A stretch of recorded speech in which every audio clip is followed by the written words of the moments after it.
Welcome back to Cheesehead TV. Join us as we go all across Wisconsin, visiting some Packers legends and touring their awesome Packers shrines, hosted by yours truly, Wyatt G. Make sure y'all stick along for this journey, and remember, go Pack Go. Welcome back to Cheesehead TV. I'm your host, Wyatt G. We are back on our house tours and story tour with Packers super fans.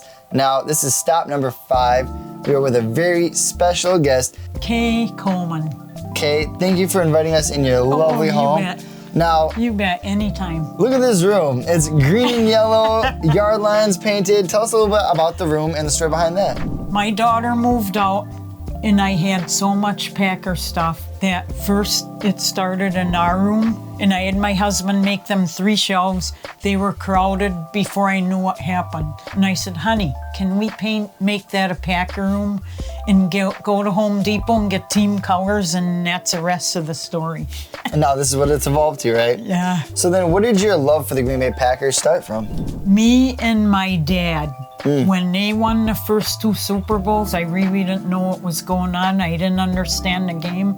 One Monday night, we sat up, watched Monday Night Football. I started asking them, what's the first down? What's the line of scrimmage? And I started understanding it. Oh my God, they got to get to there. They got to get to there. You're right. And that's the rest of the story. Now, are you a shareholder, correct? I got 2. So I asked a few other Packers super fans what it means to be a shareholder. What does it mean to you to be a shareholder for the Packers? We're part owners. It's the only NFL team out of the whole 32 that they have more than one owner. That's what makes them unique. That might be my husband's. Mine is up there. Okay. So And you then I both got got some. one You both behind- got yeah. some. So you got 2, he's got 1. I got him one for Christmas, I think it was. Speaking of being a fanatic, now you're a big Packers autograph fanatic, right? Yes. I see you. I've actually And I met you don't before. sell.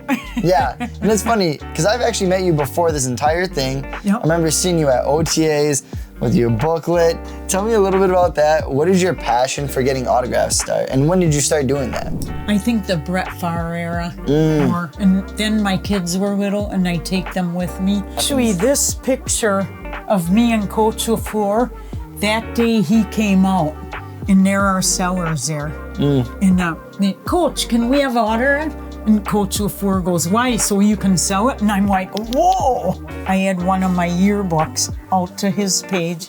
And I said, Coach, this will go in my Packer room. It'll be there 40 years. By then I'll be 106 and I won't know nothing. He actually chuckled. And that's that picture. What motivates you to go there and get autographs, to just meet the players, get to know them as a person? What I love motivates talking you? to the players. They would come to the fence. Say it was one time Mike Neal was a linebacker. Yep. One of the guys at work, we got talking. He said, "Hey, he can bench press 550 pounds." So Neal comes to the fence, and my memory is pretty good. Hey, Mike, guy at work tells me you can bench press 500 plus one, something like that. He was so modest. I loved him. I loved him ever since that because he was so modest. Right. So we got some signed autograph jerseys here. Who do we all have here for autograph jerseys? Okay, Mike McKenzie was a pretty awesome defensive back in that time. And then Marco was one of my favorite offensive linemen of all time. Corey Bradford, he was pretty cool. Jair is still cool. He signed that, I think it was last season. Charles was probably one of our best corners. We got the we ever Woodson had. jersey right here. Yeah. And all these jerseys and all these things in here, you've gotten signed personally by you, basically. Yep. One time, me and my daughters are crossing Oneida. And we're crossing. Pickup truck stops right in the middle of traffic, not even by the light where the cops say come across. Pickup truck stops. Who gets out? Far. Gets out, runs on the practice field. Clark Kinkle. I was like, did you see that, you guys? Did you see that? This whole north wall is all him. And you got a whole wall dedicated to Brett Favre. Yeah, I do. Why do you have a whole wall dedicated to Brett Favre? He's a favorite Packer that ever walked, to me. Why? Because he liked to have fun. He never took nothing serious. He didn't get vain ever, like Aaron Rodgers got pretty vain. But Favre never got that way. He was always fun-loving, liked to have fun, put shaving cream in Frankie's shoes. What would you say is your favorite Brett Favre encounter with him?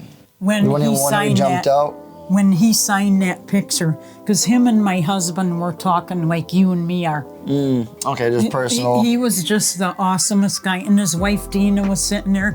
My girls were kind of talking to her, because my girls were young then. They were like 7 and 9, and they were talking to Dina like we knew, that's how they were. They were just good eggs and fun, and like the fans loved them. You told me you used to go to a lot of games. Not anymore, but back in the day.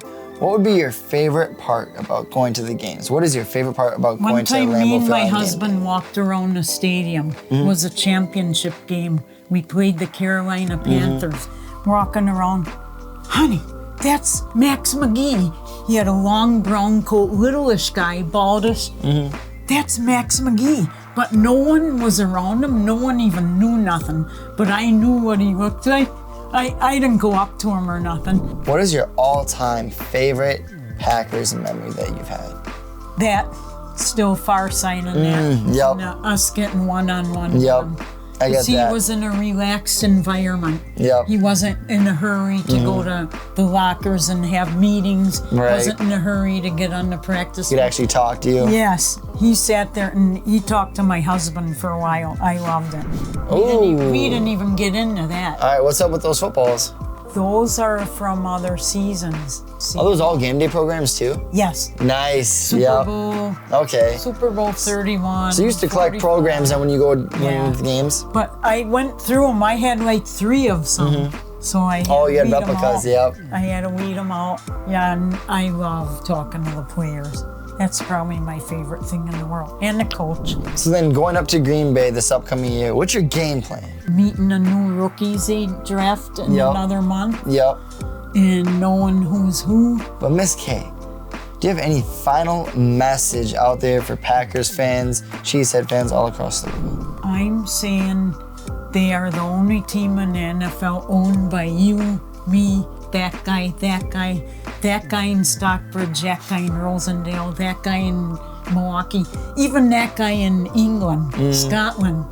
They got fans there too. They're all over.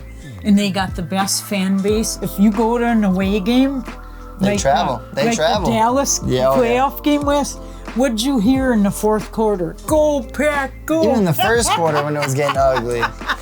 Otherwise, it's the fans, it's the community that really brings it all to life and makes it what it truly is today. Because everybody owns a team. Yep. And they feel a part, and no other team out of the 32 has that but ours. Yep, and if it wasn't for that team, we wouldn't be standing right here right now talking to each other, right?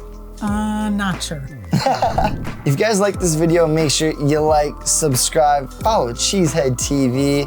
We got more interviews on the way. Thank you again, Miss Kay. It was a pleasure. Make sure you guys like, subscribe. See you on the next video. Yahoo! Go Pack.